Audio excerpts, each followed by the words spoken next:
فقيرك على الباب أتى وقد بت الأسباب مستدركا بعد ما مال. يا واسع الجود جودك الخير خيرك وعندك فوق الذي رام عبدك فادرك برحمتك في الحال. يا موجد الخلق طرا وموسع الكل برا أسألك إسبال سترا على القبائح والأخطال.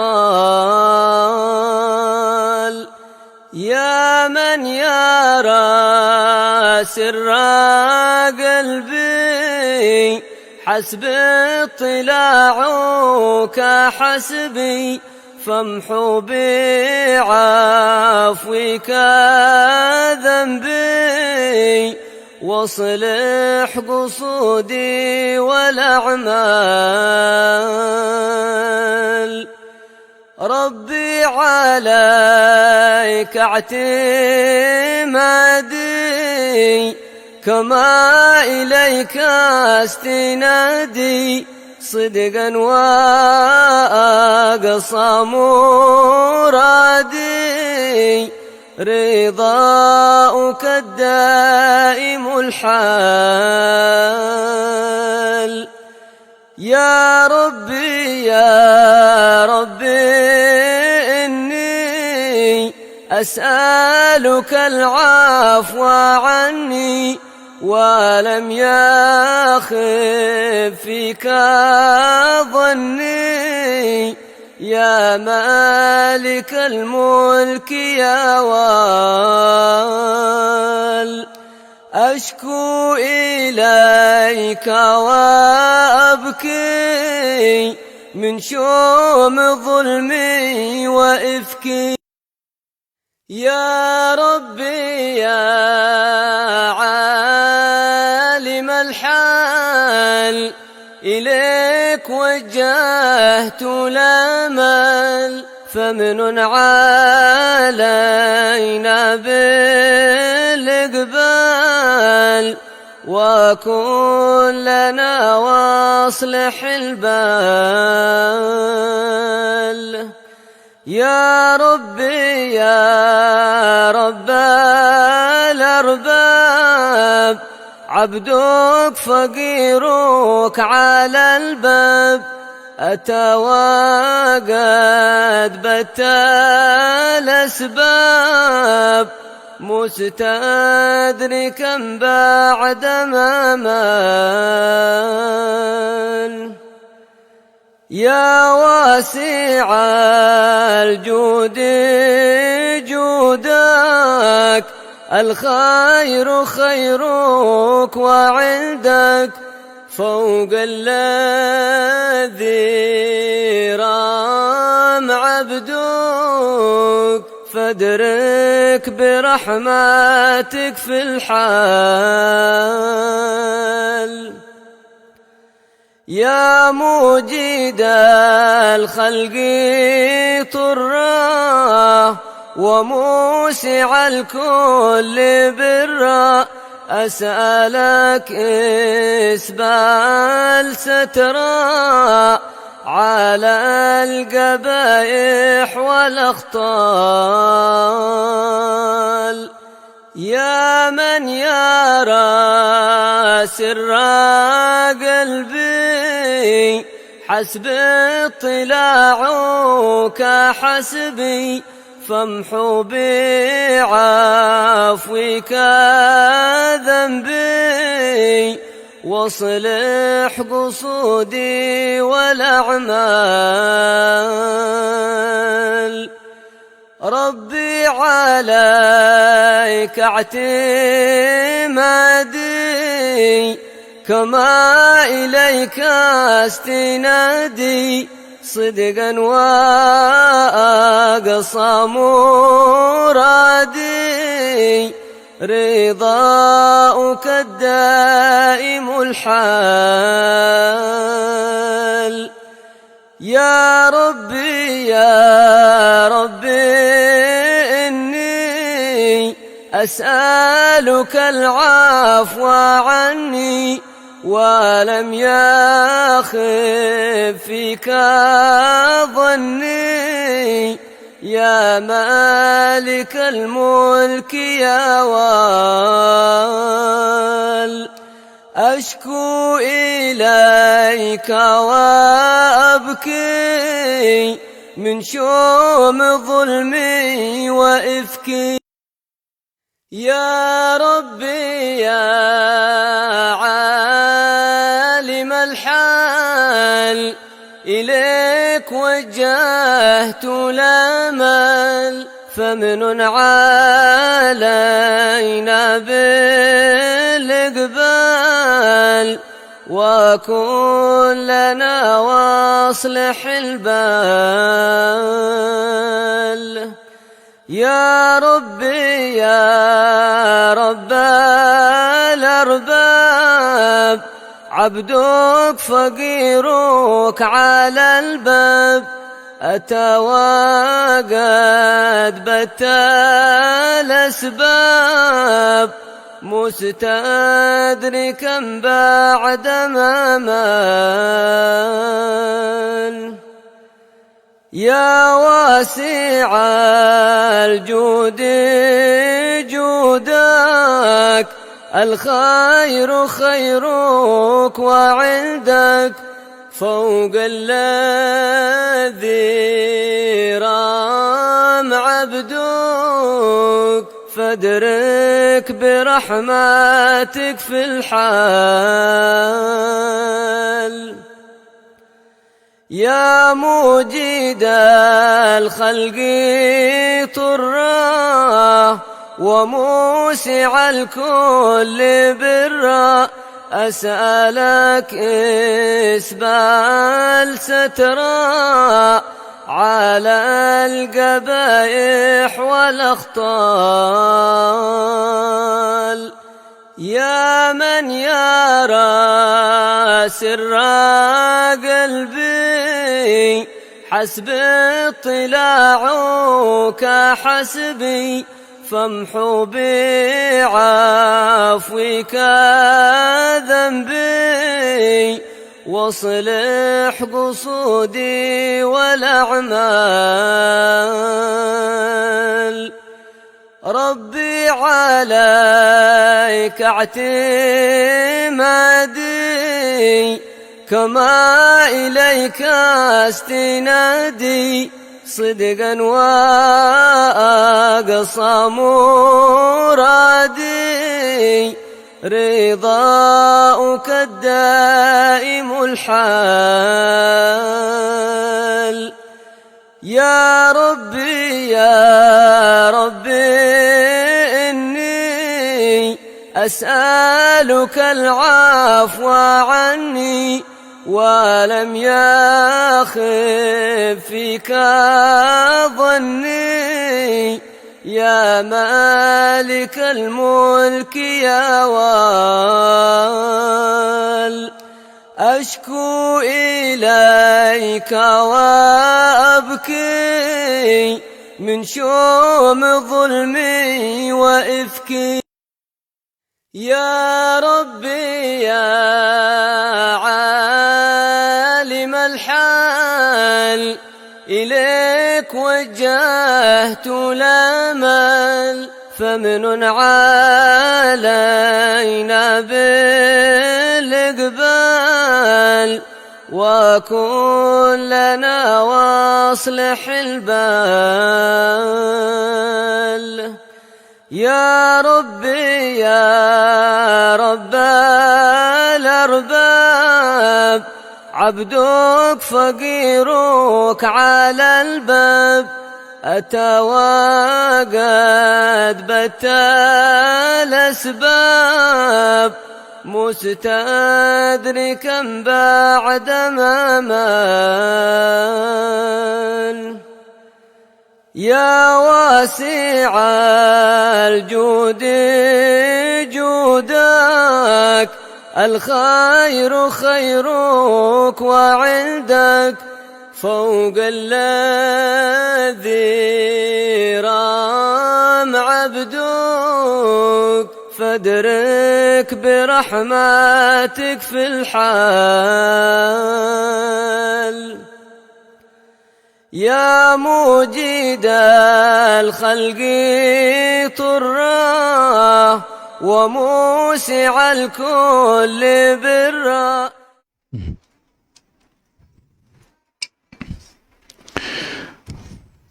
بسم الله الرحمن الرحيم. الحمد لله رب العالمين، الصلاة والسلام على أشرف الأنبياء والمرسلين سيدنا محمد وعلى آله وصحبه أجمعين. أما بعد، قال المؤلف والإمام القطب الحبيب عبد الله بن نور الحداد في كتابه رسالة المعاونة المظاهرة المؤازرة للراغبين من المؤمنين في سلوك طريق الآخرة، إلى أن قال رضي الله عنه: وأوحى الله إلى بعض أنبيائهم عليهم السلام: قل لقومك لا يدخلوا مداخل أعدائي ولا يلبسوا ملابس أعدائي ولا يركبوا مراكب أعدائي ولا يطعموا مطاعم أعدائي فيكونوا أعدائي كما هم أعدائي. لا إله إلا الله. Di dalam riwayat-riwayat yang disampaikan kepada para anbiya yang terdahulu, mereka diperintahkan untuk menyampaikan kepada kaumnya,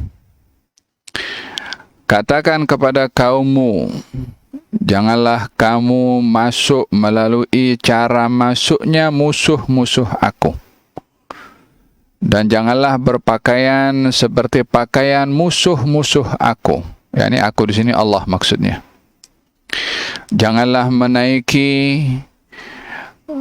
transport musuh-musuh aku. Janganlah makan makanan yang dimakan musuh-musuh aku. Dengan begitu mereka akan menjadi musuh aku, seperti mana musuh aku itu kekal menjadi musuh aku. Hal ini ada menjelaskan larangan tentang menyerupai musuh-musuhnya Allah, baik pada pakaiannya, baik pada cara menaiki binatang tunggangannya atau transportnya, baik pada cara makannya, baik juga pada cara keluar masuknya. Man tashabbaha biqaumin fahuwa minhum. Barang siapa yang menyerupai satu kaum, maka ia akan tergolong daripada kaum tersebut. Man ahabba qauman husyira ma'ahum. Siapa yang cinta kepada satu kaum, maka akan dibangkitkan bersama dengan kaum itu. Al-mar'u ma'aman ahab. Seseorang itu akan bersama dengan orang yang ia cintai.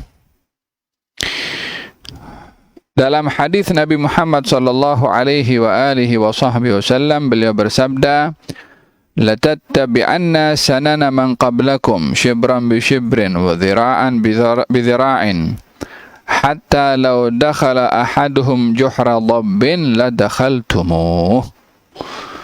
Kamu akan mengikut orang-orang sebelum kamu, sejengkal demi sejengkal, sehasta demi sehasta, sehingga kalau sebelum kamu itu masuk lubang biawak, kamu pun akan masuk lubang biawak.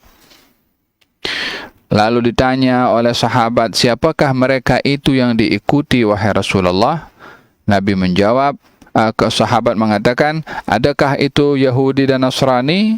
Kata Nabi, siapa lagi? Bila kita melihat realiti di zaman kita sekarang, muda-mudi kita banyak sekali menyerupai cara, gaya hidup, gerakan, sifat, sikap orang-orang tidak beriman kepada Allah Subhanahu wa taala, baik pada pakaiannya, ikut fashion, atau apa yang menjadi tren bagi mereka golongan orang-orang tidak beriman, namun diikuti oleh muda-mudi kita yang dianugerahi oleh Allah Subhanahu wa taala dengan Islam dan iman. Seakan-akan mereka tak punya ikutan, tak punya panutan, seakan-akan mereka tidak ada panduan dengan cara apa mereka mesti berpakaian, dengan cara apa mereka mesti bersikap dan bersifat, dengan siapa mereka perlu meniru dan meneladani. Oleh hadza fil hadis dinyatakan la yakun ahadukum imma'ah, janganlah kamu jadi pak turut, apa orang buat kita ikut buat. Realiti yang kita hadapi di zaman sekarang ini, ramai daripada anak-anak muda khususnya yang mengikuti orang lain, kelompok yang mungkin tidak beriman, dengan ikutan secara membuta. Kadang pada rambutnya, kadang pada pakaiannya, kadang pada cara gerakannya, kadang juga pada isyaratnya, sehingga kita hairan bila lihat anak-anak muda kita dalam bergaul, dalam berkomunikasi satu dengan yang lain, cara atau gaya perbualan itu tak ubahnya cara perbualan orang-orang yang tidak beriman kepada Allah Subhanahu wa taala. Sehingga adab tidak lagi menjadi teras dalam pergaulan. Sehingga kelembutan bukan lagi menjadi dasar dalam persahabatan. Di sini akan berlaku ketergelinciran daripada anak-anak muda bila melepaskan panduan adab yang diajar oleh Nabi sehingga mengikuti orang lain yang tidak ada nilainya di sisi Allah Subhanahu wa taala. Hadis ini bukan melarang kita memakai pakaian yang dibuat oleh orang yang bukan Islam, bukan begitu. Hal ini juga bukan memberitahukan atau riwayat ini bukan memberitahukan larangan kita makan makanan sama dengan apa yang dimakan oleh orang-orang kafir. Bukan begitu. Disebabkan oleh kerana baginda Rasulullah sallallahu alaihi wasallam pernah diberi hadiah oleh Raja Muqawqis, raja daripada Mesir yang beragama Kristian, berupa beberapa ada pakaian dan juga keledai diambil dan diterima oleh Nabi sallallahu alaihi wasallam. Ada pakaian yang dibuat daripada Rum diberi kepada baginda Rasulullah, dipakai oleh Nabi sallallahu alaihi wasallam walaupun bukan dibikin oleh orang Islam. Larangan memakai pakaian seperti pakaian musuh-musuhnya Allah bila dalam cara pemakaiannya itu tidak ada nilai-nilai Islam, adab-adab Islam pada pakaian, sehingga tak ubahnya bagi orang-orang yang tidak beriman bila memakai pakaian tak ada niat dalam memakai pakaian. Ada mungkin sebahagian yang takbur dengan pakaian. Namun bagi orang Islam memakai pakaian adalah untuk menutup aurat, untuk mensyukuri nikmat Allah dengan adanya pakaian. Kalau tidak maka orang itu akan telanjang. Demikian pada makanan. Digambarkan oleh Allah orang-orang yang kafir yang tidak beriman kepada Allah Subhanahu wa taala walaupun makan makanan, namun karena tidak menghargai makanan itu datangnya daripada Allah Subhanahu wa taala, maka dicela oleh Allah Subhanahu wa taala. Macam mana makan nikmat namun tidak ingat kepada yang memberi nikmat, tidak tahu siapa yang memberi nikmat, tidak beriman kepada yang memberi nikmat. Faham tom? Ini maksud beberapa maksud riwayat yang dibacakan tadi, larangan menyerupai kaum atau musuh-musuh Allah Subhanahu wa taala, di mana larangan ini lebih kepada penyerupaan kepada mereka yang menikmati nikmat Allah namun tidak beriman kepada Allah, tidak bersyukur kepada Allah Subhanahu wa taala. Wa awhallahu ila Dawud alaihi salam, kun bi musta'nisan wa min siwaya mustawhishan. Allah memberikan wahyu kepada Nabi Dawud alaihi salam, wahai Dawud, jadilah engkau selesa ketika bersama dengan aku dan tak selesa bersama dengan selain aku.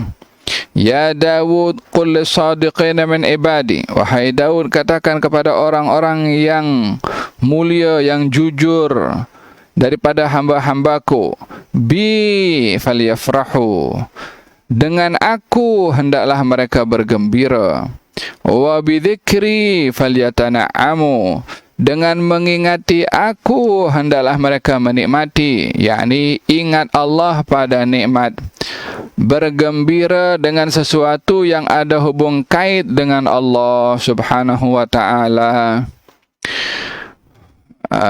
Di dalam Al-Quranul Karim Allah Subhanahu wa taala perintahkan kita bergembira, pada masa yang sama Allah juga larang kita bergembira. Adapun perintah untuk bergembira, qul bi fadlillahi wa bi rahmatihi fabidzalika falyafrahu, katakan wahai Rasulullah Muhammad, dengan anugerah dan juga rahmat dari Allah hendaklah kamu bergembira. Adapun larangan untuk bergembira, la tafrahinnallaha la yuhibbul farihin, jangan kamu gembira, sesungguhnya Allah tak suka kepada orang-orang yang bergembira.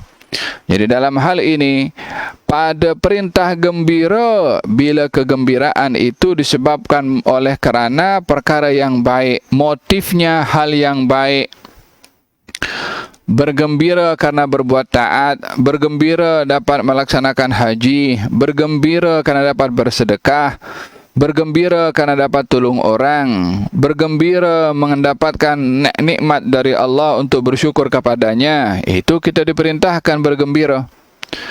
Tetapi bergembira dengan musibah menimpa kepada orang dilarang. Bergembira mendapatkan nikmat dengan cara yang haram dilarang. Bergembira dengan maksiat yang berlaku merajalela dilarang. Bergembira sombong dengan hartanya dilarang. Dan dalam hal ini, kegembiraan itu sendiri berkait kepada apa kita bergembira. Kalau motifnya perkara yang baik, maka Allah perintahkan kita bergembira. Kalau motifnya tak baik, maka kita dilarang untuk bergembira. Walihada dalam riwayat ini dinyatakan, dengan aku bergembiralah, hendaklah mengingati aku ketika mereka sedang menikmati nikmat yang aku beri. Ya Dawud, habibni ila ibadi, wahai Daud, jadikanlah hamba-hambaku itu suka pada aku. Qal ya Rabbi kaifa uhabbibuka ila ibadika, wahai Tuhanku, bagaimana aku nak jadikan engkau disenangi oleh hamba-hambamu. Nah, Allah berfirman, dzakirhum alai, ingatkan kepada mereka akan nikmat-nikmat aku. yakni mengingatkan kepada orang banyaknya nikmat Allah kepada mereka untuk bersyukur, itu artinya orang itu suka pada Allah Subhanahu wa taala. Yang memerlukan akan cinta Allah kita sebagai hamba, bukan Allah perlu kepada kita cinta kepadanya. Kita yang perlu dengan cinta kepada Allah untuk diberi cinta oleh Allah, untuk diberi ma'rifah oleh Allah, untuk diberi nikmat dekat dengan Allah. Melalui apa? Melalui cinta. Walihada dalam riwayat ini, wahai Daud, jadikanlah hamba-hambaku suka dengan aku. Kata Nabi Daud, macam mana nak jadikan mereka suka denganmu, wahai Allah? Gal ceritakan kepada mereka nikmat-nikmatku. Dengan demikian, memperbanyak mengingati nikmat Allah akan melahirkan rasa sayang kepada Allah. Kurangnya mengingati nikmat Allah, maka akan kurang dapat rasa sayang kepada Allah Subhanahu wa taala. Wa man radda ilayya hariban katabtuhu jahbadha. Siapa orang yang berjaya mengembalikan orang yang lari daripada Allah Subhanahu wa taala, dikembalikan supaya kembali kepada jalan yang benar, maka aku catat ia dalam golongan orang-orang yang pandai atau yang cerdik. Ya Daud, idza ra'aita li taliban fakun lahu khadiman. Wahai Daud, bila kamu melihat ada orang yang meminta kepada aku, jadilah engkau pembantu kepadanya, yakni kalau boleh tolong. Ya Daud, la tas'al anni aliman qad askarathu dunya fayudhillaka an sabili ulaika qutta'ut tariq ala ibadi. Wahai Daud, janganlah kamu bertanya tentang aku kepada seorang alim yang telah mabuk dengan keduniaan, sehingga dia akan menyibukkan kamu daripada menuju jalan aku. Mereka orang alim yang mabuk dengan dunia, mereka adalah perompak terhadap hamba-hambaku. Diingatkan supaya mencari ilmu ini jangan karena dunia. Diingatkan supaya mencari ilmu ini jangan karena jawatan. Diingatkan supaya mendapatkan ilmu bukan untuk mendapatkan kemewahan. Tapi mencari ilmu ini tujuannya adalah untuk mengamalkan dan juga menyampaikan. Man alima wa amila wa allama yud'a aziman fi malakutus samawati wal ard. Barang siapa yang belajar, beramal dan menyampaikan, maka ia akan dipanggil agung nanti di langit. Yakni dipanggil, termasuk daripada golongan orang-orang yang agung adalah orang yang berilmu, beramal dan juga menyampaikan. Tujuannya karena Allah Subhanahu wa taala, bukan karena jawatan, bukan karena publicity, bukan karena sanjungan, bukan karena pujian, bukan karena banyaknya pengikut. La. Tujuannya adalah hanya menyampaikan dan tidak tidak menjadikan motifnya untuk mendapatkan keduniaan. Orang alim yang dia mencari keduniaan melalui ilmunya, mereka itu adalah perompak. yakni karena menjadikan ilmu wasilah untuk keduniaan. Maknanya dia merompak ilmu daripada ahlinya, karena ilmu agama disampaikan bukan untuk keduniaan. Bila diambil untuk keduniaan, dia telah merompak daripada ahlinya. Ya Daud, i'mal bi'amalil abrar. Wahai Daud, beramallah kamu dengan amalan orang-orang al-abrar. Wala tabassam fi wujuhil fujjar. Jangan kamu senyum kepada wajah-wajah orang yang zalim. Wa khalit awadda'i mukhalatah wa khalif a'da'i mukhalafah. Bergaullah dengan para aulia aku, orang-orang yang aku sayangi, engkau rapat dengan mereka, dan menjauhkanlah kamu daripada orang-orang yang memusuhi aku. Ini menyentuh tentang pergaulan, dengan siapa kita bergaul. Adakah dengan orang yang kenal kepada Allah, orang yang taat kepada Allah, atau sebaliknya? Dengan orang taat kita kena rapat, kita kena dekat. Dengan orang yang suka bermaksiat, melanggar perintah Allah, kita pun kena menjauh. Karena orang yang bermaksiat kepada Allah dan berterusan pada maksiatnya, ia adalah menentang kepada Allah. Yang menentang kepada Allah, ia adalah musuh Allah subhanahu wa ta'ala. Ya Daud, kun lil armalati wal yatimi kal abi syafiq. Wahai Daud, jadilah kamu terhadap ibu tunggal yang susah dan anak-anak yatim umpama seorang ayah yang memiliki belas kasihan. Azidu fi rizqika wa ukaffiru anka dzambak.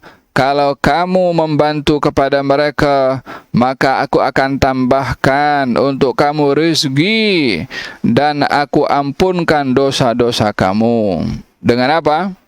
Dengan kita tolong orang yang susah.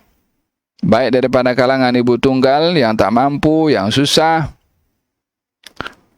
dan juga kepada anak-anak yatim. Faham dong? Ya Daud, ghaddi tarfaka wa sun lisanaka fa inni la uhibbul fasiqin. Wahai Daud, jaga pandangan kamu, jaga lisan kamu. Sesungguhnya aku tak suka orang fasik. Siapakah di antara mereka orang fasik yang menggunakan matanya melihat hal-hal yang haram, menggunakan lisannya untuk hal-hal yang haram, mengumpat, menipu, dusta, mengadu domba. Bahagian daripada sifat-sifat fasik, yakni orang-orang yang melakukan dosa-dosa secara berterusan. Wa akthir minal istighfar li nafsik walil khati'in. Mintalah sentiasa kamu beristighfar, wahai Daud, untuk dirimu dan untuk orang lain yang bersalah. Astaghfirullah lil mu'minina wal mu'minat wastaghfir li dzambika walil mu'minina wal mu'minat. Perintah dalam Al-Quran kepada baginda Rasulullah, beristighfarlah kamu, wahai Rasulullah Muhammad, dan juga untuk kaum mukminin dan juga kaum al-mu'minat. Walihada dalam satu majlis atau dalam kebiasaan baginda Rasulullah beristighfar setiap hari, astaghfirullah lil mu'minina wal mu'minat. Kebiasaannya dibaca 27 kali sebelum terbenam matahari dan juga sebelum terbit fajar. Astaghfirullah lil mu'minina wal mu'minat, sesuai dengan perintah Allah Subhanahu wa taala, wastaghfir li dzambika walil mu'minina wal mu'minat. Dan digalakan juga beristighfar untuk diri sendiri juga. Hal baginda Rasulullah terkadang dalam satu majlis beristighfar untuk dirinya sebanyak 100 kali. Astaghfirullahaladzim wa atubu ilaih. Naam.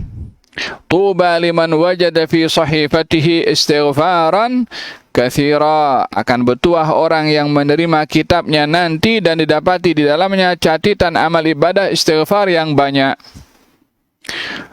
Man lazimal istighfar, barang siapa yang sentiasa beristighfar kepada Allah Subhanahu wa taala, yakni istighfarnya selalu banyak,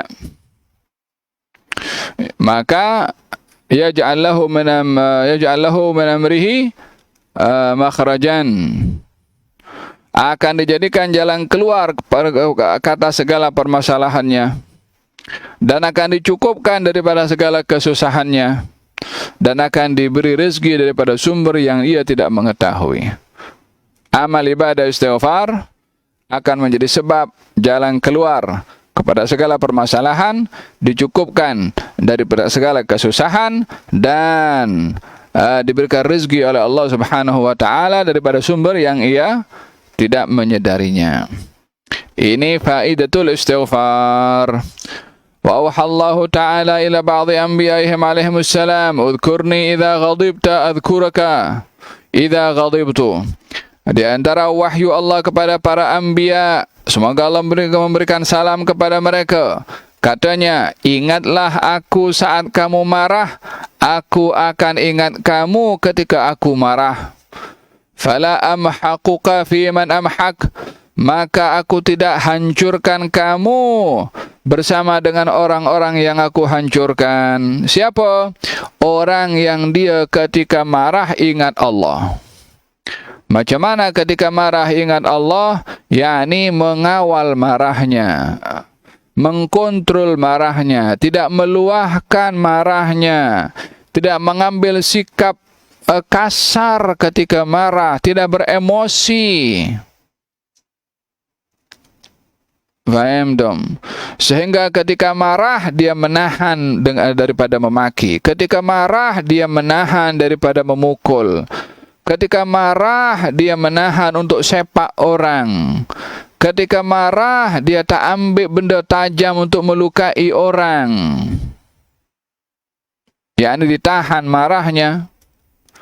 Entah apa sebabnya. Mungkin karena sedikit keretanya kena kereta orang ke, atau apa saja. Tahan marah.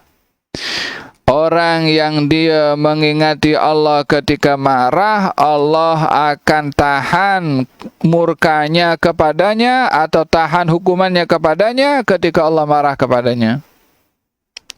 Wal kadhimin al ghaidha wal 'afina 'anil nas wallahu yuhibbul muhsinin. Orang-orang bertakwa itu diantaranya adalah orang yang mampu menahan marah. Wa wahallahu ila Isa alaihi salam an qul li bani Israil la yadkhulu baitan min buyuti illa biqulubin tahirah. Di antara wahyu yang diwahyukan kepada Nabi Isa alaihi salam, katanya katakan kepada Bani Israel, janganlah masuk ke rumah-rumah aku, yang di rumahnya Allah, melainkan dengan hati yang bersih. Wa absarun khashi'ah, pandangan yang khusyuk. Wa abdanun naqiyah, badan yang bersih. Wa akhbiruhum anni la astajibu lahum da'watan, dan beritahu kepada mereka kalau aku tidak mengabulkan apa-apa doa. Wala li ahadin minal khalqi qibalahum wali ahadin minal khalqi qibalahum madlimah. Aku tidak akan mengabulkan doa orang yang ada perbuatan zalim kepada orang lain yang belum terselesaikan, belum dimaafkan. Yani di antara doa yang tidak mustajab adanya doa adalah doa orang yang zalim kepada orang dan tidak meminta maaf kepada orang itu. Faham dong? Ini daripada hijabud doa, hijabnya doa. Wa illa semua doa boleh dikabulkan kecuali bila yang berdoa itu sendiri yang menutup doanya untuk dikabulkan.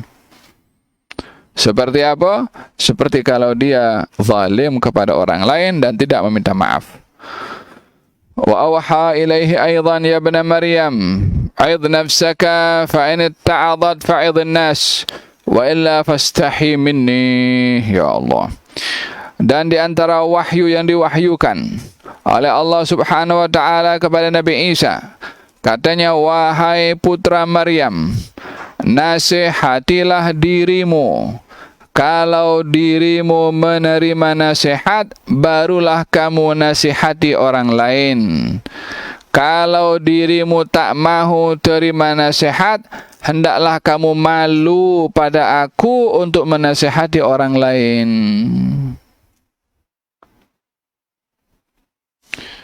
Faham tuh? Jadi di dalam menyampaikan, di dalam menegur, dalam menyampaikan ilmu, menyampaikan nasihat, mulakan penyampaian nasihat itu kepada diri sendiri sebelum kepada orang. Nak menaiki mimbar, nak menyampaikan teguran, arahkan telunjuk teguran itu pada diri sendiri dulu sebelum kepada orang lain. Faham tak? Kalau diri kita setelah ditegur menerima nasihat, alhamdulillah. Tapi kalau diri kita dinasihat oleh kita sendiri tak mau dengar, oh macam mana nama nasihati orang lain? وفي بعض الآثار عن الله تعالى قل للذين يتفقهون لغير الدين ويتعلمون لغير الأعمال ويلبسون للناس مسواك الكباش ألسنتهم أحلى من العسل وقلوبهم أمر من الصبر أبي يغترون أم علي يجترئون فإن حلفت لأبعثن على أولئك فتنة تترك الحليم منهم حيران.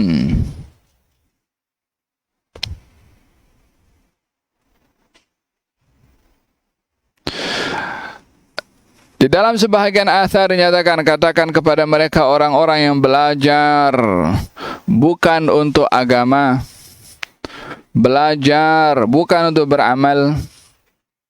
Tujuannya belajar, niatnya sudah tak betul. Ada yang belajar hanya mencari nama, ada yang belajar hanya ingin mencari jawatan, ada yang belajar untuk mendapatkan sanjungan dan kemasyhuran.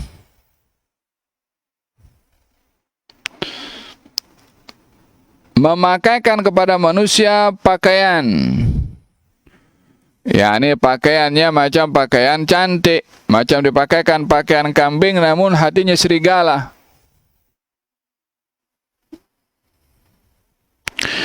Cara mereka bercakap, percakapannya lebih manis daripada madu, namun hati mereka itu pahit, keras. Subhanallah, cakapnya manis, hatinya itu sangat pahit, yakni tak sesuai apa yang ada dalam hati dengan apa yang ada pada lisan. Adakah mereka itu akan merasa hurur, terperdaya, sementara aku mengetahui? Adakah mereka berani, sementara aku menyaksikan dan melihat kepada mereka? Sesungguhnya aku bersumpah, aku akan hantarkan kepada mereka fitnah, sehingga orang yang santun pun, yang baik pun akan jadi hairan. Apa hairan? Hairan daripada bahasa Arab, yang kalau terjemahkan dalam Melayu, hairan juga namanya hairan. Yani jadi bingung, jadi pening. Hal ini menghairankan, kan? Menghairankan dalam bahasa Melayu kita. Hairan itu asalnya daripada bahasa Arab. La ilaha illallah.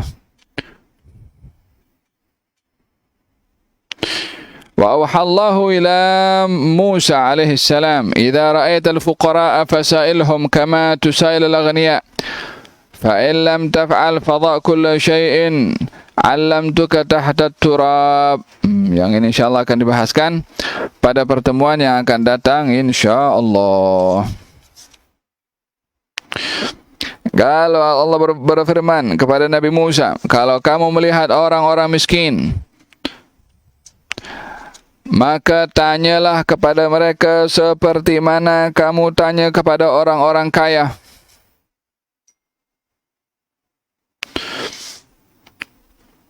yakni supaya orang-orang miskin yang diduga dengan kemiskinan tidak ubahnya macam mana dengan orang-orang kaya yang diduga dengan kekayaan. Naam. Untuk menyikapi kemiskinan itu dengan ridha, bersabar dan berusaha, dan menyikapi kekayaan dengan syukur dan juga berkongsikan harta. Baik itu dengan harta yang disedekahkan secara wajib berupa zakah, ataupun secara sunnah bersifat sedekah atau tabarruat, sumbangan-sumbangan yang diberikan kepada orang-orang yang memerlukan.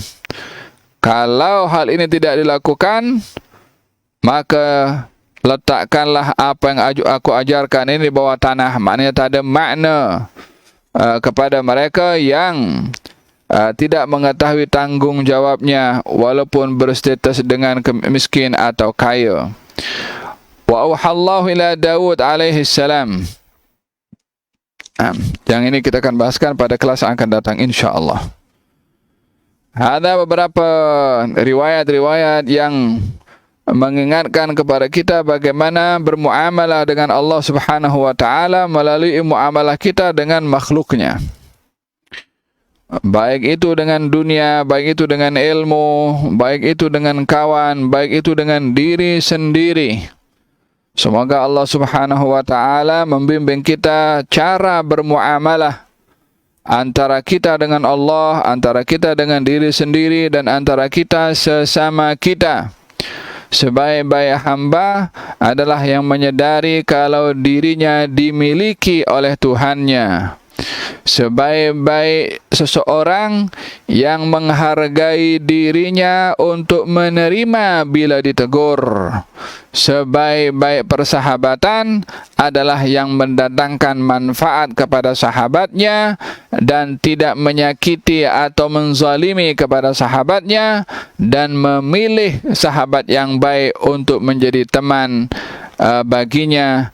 Maka inilah perhubungan yang mesti ada kepada setiap muslim dan juga mukmin. Moga-moga Allah anugerahkan kepada kita ma'rifah kepada Allah, husnul muamalah kepada Allah, mengenali diri sendiri untuk kita memberikan haknya di dalam ketaatannya kepada perintah Allah Subhanahu wa taala dan meninggalkan larangannya, dan Allah Subhanahu wa taala pilihkan kepada kita teman-teman yang baik dan dijauhkan daripada teman-teman yang tidak baik. Moga-moga Allah Subhanahu wa taala berikan kepada kita taufik dan hidayah. Moga-moga Allah Subhanahu wa taala memberikan keberkatan akan ilmu yang kita belajar, dan dianugerahkan oleh Allah amal, dan dianugerahkan oleh Allah ilmu ladunni, dan moga-moga Allah Subhanahu wa taala bimbing kita untuk menyampaikan ilmu tersebut, memenuhi perintah Nabi, balighu anni walau ayah, sampaikan daripada aku walaupun satu ayat. Dan moga-moga Allah Subhanahu wa taala berikan kepada kita ilmu yang bermanfaat, dijauhkan oleh Allah daripada ilmu yang tidak bermanfaat, dan moga-moga ilmu yang kita dapat menyinari hati dan jiwa kita, membimbing minda dan akal fikiran kita, serta dibantu dengan anggota badan kita dengan amal yang saleh. Amin, amin, amin. Bisiril Fatiha ila hadratin Nabi Muhammad sallallahu alaihi wa alihi wasallam. Al-Fatihah. Bismillahirrahmanirrahim. Alhamdulillah rabbil alamin. Arrahmanir rahim. Maliki yaumiddin. Iyyaka na'budu wa iyyaka nasta'in. Ihdinas siratal mustaqim.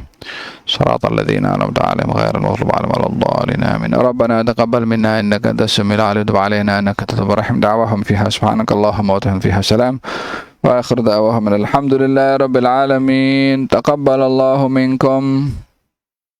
يا ربي يا عالم الحال، إليك وجهت الأمل، فمن علينا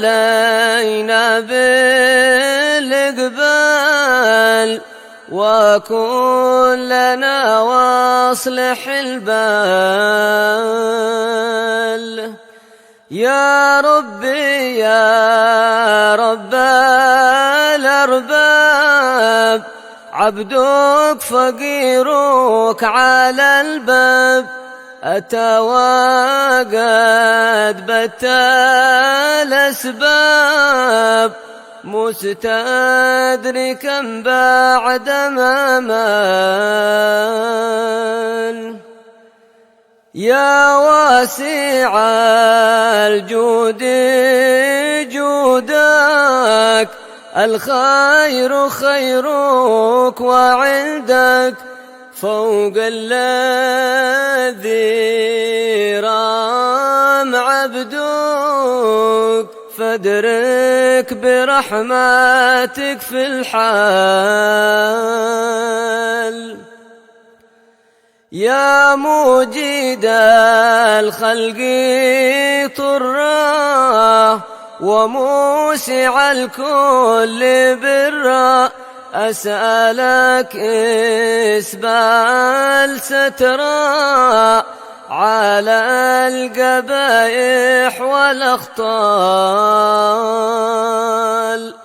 يا من يرى سر قلبي، حسب اطلاعك حسبي، فامحو بعفوك ذنبي، واصلح قصودي والأعمال. ربي عليك اعتمادي، كما إليك استنادي، صدقا وأقصى مرادي رضاؤك الدائم الحال.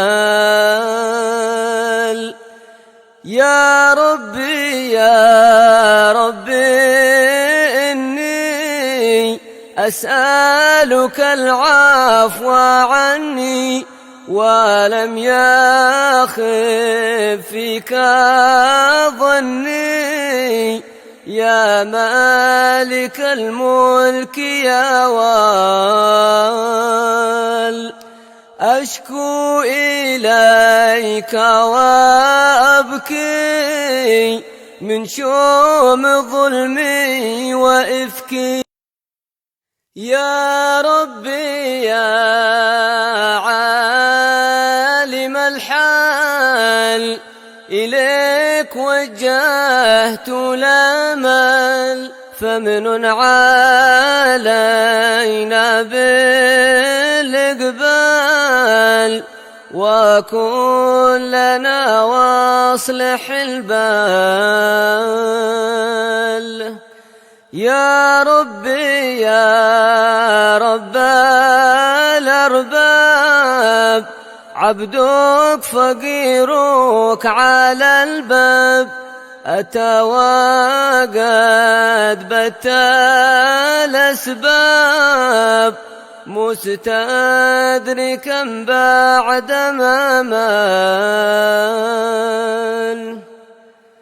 يا واسع الجود جودك الخير خيرك وعندك فوق الذي رام عبدك فادرك برحمتك في الحال.